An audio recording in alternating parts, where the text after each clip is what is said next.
Hey guys, today I'm going to show you how to make a really quick chickpea curry. It's delicious, high in fiber, gluten-free, and completely vegan. First, we're going to add our chopped onion to our olive oil on medium-high heat and add a spoon of minced garlic.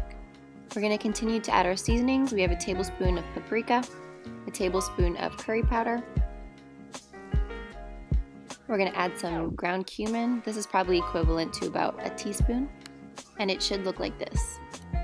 Then we're going to add a cup and a half of diced canned tomatoes and stir that in the mixture. Add 1 full can of coconut milk and 1 full can of chickpeas that we've already strained. And since we love seasoning, we're going to go ahead and add a teaspoon of seasoning salt, a teaspoon of garlic powder, a teaspoon of black pepper, and a teaspoon of crushed cayenne pepper. We're going to add mushroom, lower the heat to medium, and stir everything together. Squeeze in half a lime. And our last step is to mix in our freshly chopped cilantro.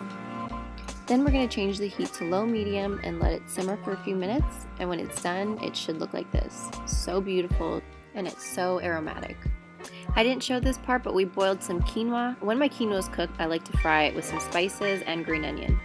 Then we're done and we can serve. This meal is so easy to make, guys.